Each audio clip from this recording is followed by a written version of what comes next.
So we judge with our eyes. What have Ford done differently with this ST compared to the old ST models? For a start, more visible, aggressive front grille as well as round the back. It also has a bit of a spoiler poking out, does nothing for the performance, but it looks nice. To sum up, they've made it better. Now, sorry if I'm going to offend any old ST or old Fiesta type drivers, but that was basically a rectangular box on wheels. This has gone for more curves, it looks a little bit sleeker. When it comes to the Focus, the old Focus, we can debate it all day long, whether you like the old style Focus, whether you like the new style Focus. This one, there's no debate at all. Well done Ford, you've made it look a lot nicer. So what about the inside? So as I've mentioned before, this is the ST3. The latest upgrade in the ST line. Now, the original new ST that came out, as well as the ST2, they were good. But Ford were a little bit annoyed, I think, about all the complaints to do with add-ons. So that's why they've made this the fully spec'd version. It's got everything from your keyless entry to your power folding mirrors, to your climate control, your sat nav, your cruise control, your auto lights and wipers. Everything is in this one which perhaps wasn't in the ST or the ST2.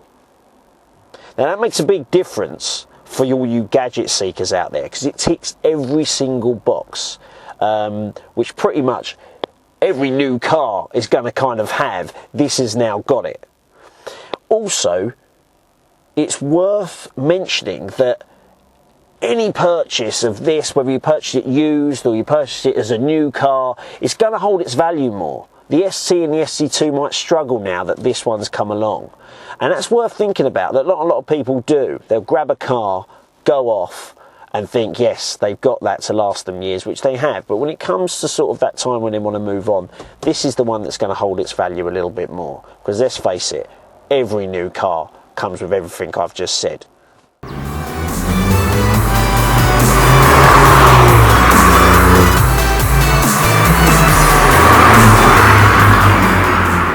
This thing gets to 60 in 6.9 seconds and tops out at around about 135 miles per hour.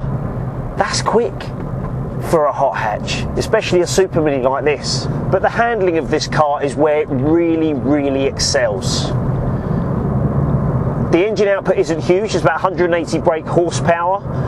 To put that in perspective, the Clio RS is more powerful, the Corsa VXR also has more power, but getting it down to the road in a fast, smooth, efficient way is where this has the advantage over those two. There's a little bit of torque steer when you put your foot down, but not enough to annoy me. It's still very, very smooth. But adjustments made when it comes to the suspension, the way it vectors torque, the 17-inch wheels, gives you so much grip when you're going round corners. And it means the body movement is absolutely fantastic. It makes you feel a lot safer than you would perhaps in the Corsa VXR. I should know, I drove it a couple of weeks ago. A minor criticism, and it's very, very minor, is that at low revs you could be tricked into thinking you're in a very nice looking Z-Tech S. There's not that much difference when you're just poodling along at a low speed. When you want to increase the speed though and put your foot down, that's when you'll be grinning at the fact that you made the choice to upgrade to an ST3. What Ford have done here is kind of give you an all-in-one. kind of feel. You've got a hot hatch, super mini, whatever you like to call it, that's very, very small. I mean, it's the Ford Focus is the step up, and this is much smaller than that. But because they've fully spec'd it up and made sure that it has your cruise control, your climate control, all the mod cons that I mentioned earlier, your sat nav, they've kind of made it a very, very acceptable long distance driver as well.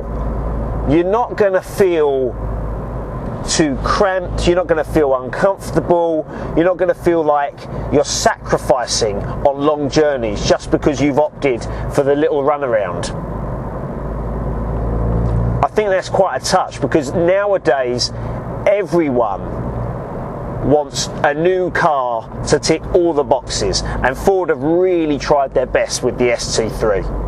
And so far they've done a very, very good job. Now, I'm not saying I'd like to drive to Scotland in a Fiesta ST compared to a lot of the cars that are out there, but I'm saying if someone wanted to do it, they can probably do it in the ST3, I guess is what I'm trying to say.